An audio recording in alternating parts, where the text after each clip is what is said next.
శ్రీ గురుభ్యో నమ. శ్రీమాత్రే నమ. సిద్ధలక్ష్మీర్మోక్షలక్ష్మీ జయలక్ష్మీ సరస్వతి శ్రీలక్ష్మీ వరలక్ష్మీ చ ప్రసన్న మమ సర్వదా. శ్రీమాత్రే నమ. శ్రీ గురుభ్యో నమ. అయితే ప్రధానంగా ఒక్కొక్కసారి ఒక్కోళ్ళకి ఒక రాజయోగం అనేది వచ్చే అవకాశం ఉంటుంది. ఈ సంవత్సరం ఎవరికి రాజయోగం ఉంది అని అంటే అక్షయ తృతీయ తర్వాత జూన్ 3వ తారీఖు నుంచి గురుగ్రహం మారడం వల్ల జీవితకాలానికి సంబంధ రాజయోగం వస్తుంది. అందులోపల ఈ సంవత్సరము 12 ఏళ్ల తర్వాత రాజయోగం వస్తున్న రాశి ఎవరు అని అంటే గనక టాప్ నంబర్ 1లో కన్యారాశి ఉంటుంది. కన్యారాశి వారికి 11వ స్థానంలో గురువు వస్తున్నాడు కాబట్టి వాళ్ళకి ఈ సంవత్సరము చాలా మహాద్భుతంగా ఉండబోతుంది. ఇష్టకామ్యార్థ సిద్ధులు నెరవేరుతాయి. వాళ్ళు అమ్మ అనుగ్రహాన్ని పొంది మేమిచ్చేటువంటి యంత్రం ఉంటుంది. ఆ యంత్రం మీ దగ్గర పెట్టుకోండి. రోజు మీకు యజ్ఞం జరిగేటప్పుడు మూలమంత్రం చెప్తాం. ఆ మూలమంత్రాన్ని మీరు విని విని మీకు నోటికి వచ్చేస్తుంది. ఇంట్లో అదే మూలమంత్రాన్ని ఆ యంత్రం ముందు కూర్చొని చక్కగా చదువుకోండి. మొట్టమొదటిగా రావాల్సింది ఎవరికి అంటే కన్యారాశి వారికి నంబర్ 1 విఐపి ఇన్విటేషన్. కన్యారాశి వారికి ఈ 5 రాశుల వారికి జూన్ 3వ తారీఖు నుంచి అక్టోబర్ 31 వరకు, మళ్ళీ జనవరి 31వ తారీఖు నుంచి తీసుకొని జూలై వరకు ఈ 5 రాసుల వాళ్ళకి రాజయోగం ఉంది. అంటే దాదాపుగా మీకు 10 నెలలు, 10 నుంచి 11 నెలల కాలము మీకు రాజయోగం ఉంది. ఇది మిస్ అవుతే మళ్ళీ దొరకడం కష్టం.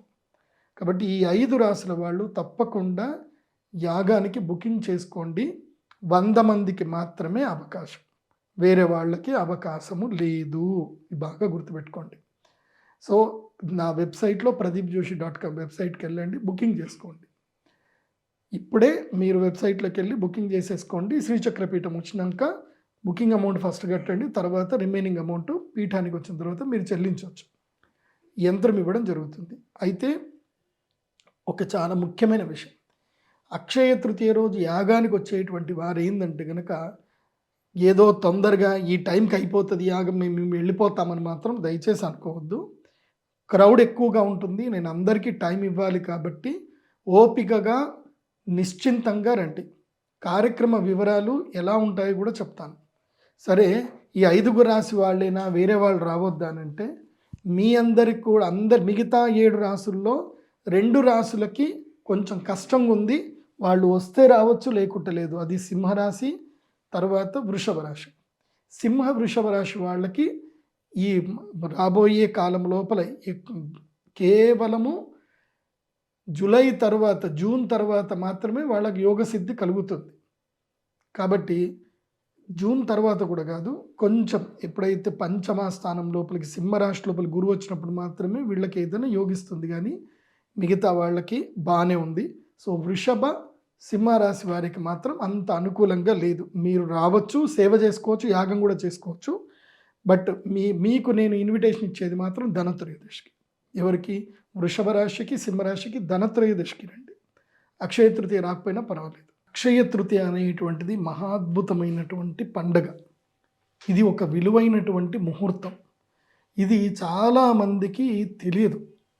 మన ఋషులు చాలా గుప్తంగా రహస్యంగా ఉంచినటువంటిది ఏంటంటే ఈ అక్షయ తృతీయ అనేటువంటిది ఎవరైతే ఈరోజు దాన ధర్మాదులు చేస్తారో, ఎవరైతే ఈరోజు సత్కర్మలు చేస్తారో, యజ్ఞ యాగాదులు చేస్తారో వాళ్ళకి పుణ్య ఫలితం ఏదైతే ఉందో అది అక్షయం అవుతుందని చెప్పారు. అందుకే ఈ అక్షయ తృతీయ రోజు దానం చేయాలి. అందులోనూ దేవతలకి హవిస్సు గనక దానం చేస్తే అంతకన్నా గొప్పది ఇంకొకటి ఉండదు. అది కాకుండా ఈరోజు చేయవలసిన దానాల్లో చాలా విశేషమైనది ఏమిటంటే కనుక, ఈరోజు చేయవలసిన దానాల్లో విశేషమైన దానం ఏమిటంటే జలము, మంచినీళ్లు దానం చేయాలి. అదేవిధంగా ఆహారం దానం చేయాలి, బెల్లము నీళ్లు దానం చేయాలి, అదేవిధంగా పానకము, వడపప్పు, అట్లాగే ఎవరికైతే ఆకలి మీద ఉన్నారో వాళ్ళకి చక్కగా అన్నం పెట్టాలి. ఇవి కాకుండా ఇంకా శ్రేష్టమైనటువంటి దానం ఏంటంటే హవిర్దానము అంటారు. అంటే హవిస్సును నివేదన చేయడము, యజ్ఞ యాగాదులు చేయడము, దేవతలకు హవిస్సు నివేదన చేయడం. అయితే ఈ కలియుగంలో మనకు కావాల్సింది ఏమిటి అని అంటే ధనం. కలియుగం మొత్తం కూడా దేని మీద డిపెండ్ అయి ఉంటుందంటే కనుక ధనము మీద డిపెండ్ అయి ఉంటుంది. ఇక్కడ కలికాలంలో డబ్బు ఉంటే అతను శాసించగలుగుతాడు, డబ్బు ఉంటే వాళ్ళు ఏదైనా చేయగలుగుతారు. సో ధనం మూలం ఇదం జగత్ అన్న వర్డ్ కలికాలంలో ఉంటుంది. అదే మీరు కృతయుగము, త్రేతాయుగం, సత్యయుగంకి వెళితే అక్కడ ధనానికి పెద్ద విలువ ఉండదు, ధర్మానికి చాలా ఎక్కువగా విలువ ఉంటుంది. కానీ కలియుగంలో మాత్రము ధనమునకే విలువ ఎక్కువ ఉంటుంది. అలాంటి ధనము అనుగ్రహం మనకు కలగాలి అని అంటే శ్రీ మహాలక్ష్మీదేవి యొక్క అనుగ్రహం కలగాలి. ఆ మహాలక్ష్మీదేవి యొక్క అనుగ్రహం కలగాలి అంటే ఏం చేయాలి? ప్రధానంగా మహాలక్ష్మి యాగం చేయాలి. అది శ్రీచక్ర మండల పరివర్తితమైనటువంటి మహాలక్ష్మి యాగం చేయాలి. అలా మహాలక్ష్మి యాగం చేస్తే ఆ అమ్మవారి యొక్క అనుగ్రహం తప్పకుండా సిద్ధిస్తుంది. అందుకే మా శ్రీచక్ర పీఠములో ఈ అక్షయ తృతీయ రోజున మేము మా శ్రీచక్ర పీఠంలో సంవత్సరానికి 3 సార్లు యాగాలు చేస్తాం. 3 సార్లు చాలా విశేషమైన అమ్మవార్ల యాగాలు చేస్తాం. అందులో మొట్టమొదటిది వసంత పంచమి, ఇది ఫిబ్రవరి మార్చిలో వస్తుంది. అది ఏమిటి అంటే విశేషంగా ఎవరికైతే విద్యాయోగ సిద్ధి, రాజయోగ సిద్ధి కలగడానికి వాళ్ళ కోసమని చెప్పి చేస్తాం. తర్వాత రెండవది ఏమిటంటే కనుక విశేషంగా అక్షయ తృతీయ. ఇది మహాలక్ష్మీదేవి యొక్క అనుగ్రహం కలగాలి, పుణ్యఫలం కూడా అక్షయం అవ్వాలి. ఇది చాలా ప్రియారిటీ కలిగినటువంటిది. మూడవది వచ్చేసి ధనత్రయోదశి. ఇటు ఆరోగ్యము, ఇటు ధనము, ఇవి రెండూ సిద్ధి కలిగేది ధనత్రయోదశితోటి. కాబట్టి ఈ 3 చాలా శ్రేష్టమైన పర్వదినాలు. ఈ అక్షయ తృతీయకి ఏప్రిల్ 19వ తారీఖు వైశాఖ శుద్ధ తదియ, ఏప్రిల్ 19వ తారీఖు ఆదివారం వస్తుంది. ఇది చాలా విశేషమైనటువంటిది. ఈ యాగానికి కేవలం ఒక 100 మందికి మాత్రమే మేము ఆహ్వానాన్ని ఇస్తున్నాం. 100 మంది కన్నా ఎక్కువ ఎవరు వచ్చినా సరే వాళ్ళకి ఇచ్చేది లేదు. నా వెబ్సైట్లో pradeepjoshi.com వెబ్సైట్లోనే మీరు ఎట్లాగైతే రెడ్ బస్లో సీట్లు బుక్ చేసుకుంటారో అలాగే నా వెబ్సైట్లో వెళ్ళి మీరు ఎక్కడ కూర్చోవాలనేది కూడా మీ యొక్క యజ్ఞకుండానికి సంబంధించి సీట్ బుకింగ్ చేసుకోవచ్చు. 100 మందికి మించి ఎక్కువగా అవకాశం లేదు. కాబట్టి అక్షయ తృతీయని ఎవరూ మిస్ చేసుకోకండి. అక్షయ తృతీయ ఏదైతే పూజ చేస్తామో అది అక్షయమైన ఫలితం వస్తుంది. ఇంకొకటి ఏంటంటే ఈ అక్షయ తృతీయకి మీరు ఎవరైతే కనుక డొనేషన్స్ యాగం చేస్తున్నారో దీనివల్ల ఏంటంటే అమ్మవారి దేవస్థానంలో ఇంకా ఫర్దర్గా ఇంకా డెవలప్మెంట్ జరగబోతున్నాయి. మునుపు అమ్మవారి దేవస్థానం 2018లో 19లో చాలా చిన్నగా ఉండేది. 2021 నుంచి డెవలప్మెంట్స్ అయ్యాయి. ఇప్పుడు చాలా పెద్ద దేవస్థానం అయింది. ముందు 200 మంది కూర్చునేటట్టే ఉండే, ఇప్పుడు 2000 మంది ఒకేసారి కూర్చోవచ్చు. అంత అద్భుతమైన దేవాలయం అయ్యింది. సో ఇంకా ఫర్దర్గా ఇంకా చాలా వర్క్స్ ఉన్నాయి. కాబట్టి మీరు ఎట్లా డొనేషన్స్ ఇస్తూ ఉంటే అలా దేవాలయం డెవలప్మెంట్ అట్లా జరుగుతూ ఉంటుంది. కాబట్టి అందరు కూడా ఈ యొక్క దేవాలయం యొక్క డెవలప్మెంట్లో అందరూ కూడా భాగస్వాములు అవ్వండి. అమ్మవారి యొక్క పూజలో భాగస్వాములు అవ్వండి. అమ్మవారి అనుగ్రహాన్ని పొందండి.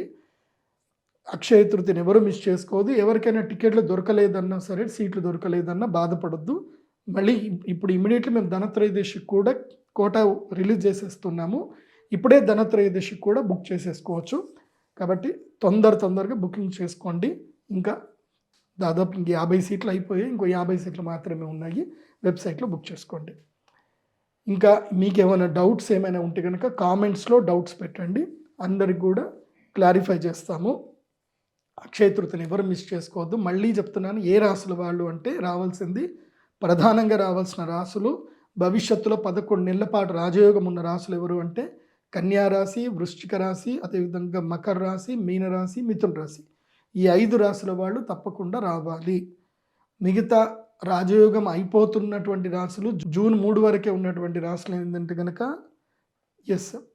సింహరాశి వాళ్ళకి రాజయోగం అయిపోతుంది. అదేవిధంగా తులారాశి వాళ్ళకి రాజయోగం అయిపోతుంది. ధనుసు రాశి వాళ్ళకి రాజయోగం అయిపోతుంది. కుంభరాశి వాళ్ళకి రాజయోగం అయిపోతుంది. అదేవిధంగా వృషభ రాశి వారికి కూడా రాజయోగం అయిపోతుంది. మీరు వస్తే హ్యాపీ, లేకపోయినా మీ ఇష్టం. కానీ 5గురికి మాత్రం విఐపి ఇన్విటేషన్ ఉంది. 5 రాశుల వాళ్ళకి అందరూ రండి, అమ్మ అనుగ్రహాన్ని పొందండి. ఒకవేళ విదేశాల్లో ఉంటున్నారు, మేము ఈ యాగానికి రాలేమండి కానీ మాకు ప్రసాదం పంపించండి అని అంటే మీ గోత్రనామాలు మీరు వెబ్సైట్లోనే ఆన్లైన్ అని సెలెక్ట్ చేసుకోండి. అక్కడ మీ యొక్క గోత్రము, మీ కుటుంబ సభ్యుల పేర్లు మొత్తం కూడా ఎంట్రీ చేసి వాళ్ళ నక్షత్రం ఎంట్రీ చేసి ఇస్తే ఆల్రెడీ ఫామ్ ఉంటుంది. ఫామ్ నీట్గా నింపేయండి. సో మీ అందరికీ గోత్రనామం చదివి మీ అందరు కూడా పంపించడం జరుగుతుంది.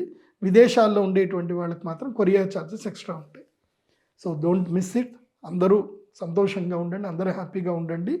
సో ఇకపై రాశి ఫలాలు ప్రతి నెల కూడా ఇవ్వడానికి ప్రయత్నం చేస్తాను. నా ఛానల్ని ఫాలో అవ్వండి. స్టాక్ మార్కెట్ రిలేటెడ్ కూడా గోల్డ్ సిల్వర్ ప్రైజెస్ కూడా నేను రెగ్యులర్గా అప్డేట్ చేస్తూ ఉంటాను. చక్కగా బంగారము వెండి అనువైన టైంలో కొనుక్కోండి, లాభాలు పొందండి.